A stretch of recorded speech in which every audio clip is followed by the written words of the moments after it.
생체 리듬이 깨지면 나타나는 증상 6가지. 만성 스트레스와 운동 부족이 원인인 생체 리듬의 불균형. 더 큰 병이 찾아오기 전에 몸과 마음의 소리에 귀 기울여 볼까요? 1. 짜증. 피곤해, 힘들어를 입에 달고 사는 현대인들의 머릿속을 지배하는 주된 감정은 무엇일까요? 그전에는 아무렇지 않게 넘어갈 수 있던 이들이 언젠가부터 피카츄가 전기를 찌릿찌릿 보내듯 짜증 폭발을 일으킨다면 주목하세요. 짜증난 상태를 그대로 두면 서서히 우울감이 마음에 퍼지게 될지도 모르니까요.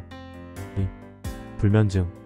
정신적, 육체적으로 충분히 피로한 상태로 귀가해 따뜻한 물로 샤워를 하고 누웠다고 가정해봅시다. 하루 동안 있었던 일을 떠올리다가 정신없이 잠에 빠져들어야 하는 게 정상이죠. 적당한 범위의 스트레스를 초과했을 경우엔 아무리 자려고 해도 잠이 오질 않습니다. 뜬 눈으로, 감은 눈으로 밤을 지새우다 또다시 직장으로 가는 당신, 생체 리듬이 깨지면 나타나는 대표 증상을 겪고 있다고 할 수 있습니다. 3. 부정적인 생각. 혹시 잠 못 드는 이유가 끊임없는 불평, 불만, 미래에 대한 불안감 때문은 아닌가요?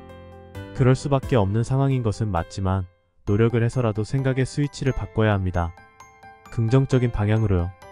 부정적인 생각은 확산되기가 쉽습니다. 곰팡이처럼 말이에요. 하지만 마음만 먹는다면 긍정적으로 생각하기는 그렇게 어려운 일이 아닙니다. 환경을 쉽게 바꿀 순 없어도 자신의 마음만은 컨트롤할 수 있다는 사실을 기억하세요. 4. 일 미루기. 오늘 해야 할 일의 양이 많아 슬금슬금 내일로 미루는 것, 한 번쯤 눈 감아줄 수 있죠. 어떤 사람이 완벽할 수 있을까요? 하지만 우리 몸의 생체 리듬이 망가지면 끊임없이 일을 미루게 됩니다. 자신감, 의욕이 모두 먼지처럼 사라지는 것이죠. 계속 부딪혀봐야 노하우가 생기는데 피하기만 한다면 어떤 일도 해결되지 않습니다. 밥 한 숟갈 떠먹는 것도 마찬가지. 아무리 미루고 미뤄도 밥이 저절로 입속으로 들어오지 않아요.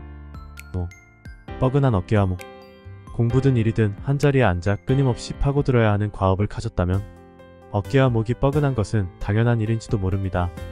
중간중간 자리에서 일어나 스트레칭을 한다고 하더라도 말이죠. 디지털이 고도화된 미래의 사무직을 표현한 일러스트 한 장이 떠오르네요.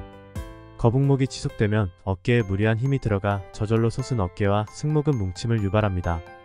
생체 리듬과는 관련이 없는 것 같다고요? 자세 교정만 똑바로 해도 두통이 완화되고 스트레스에 강한 사고를 가질 수 있답니다. 6. 침대와 한 몸. 몸을 움직여야 하는데 집에만 돌아오면 침대와 한 몸이 되는 여러분, 할 일이 빽빽이 쌓여 있는데도 불구하고 계속해서 누워만 있다면 좋지 않은 신호로 보입니다. 푹 쉬더라도 할 일을 다 끝마치는 것에 목표를 가져보면 어떨까요? 소소하게나마 게임의 퀘스트 깨듯 할 일을 먼저 한 뒤 충전하는 시간을 보내주세요. 실행력을 높이기 위해선 3초 만에 일어나기 훈련을 한다면 어떨까요?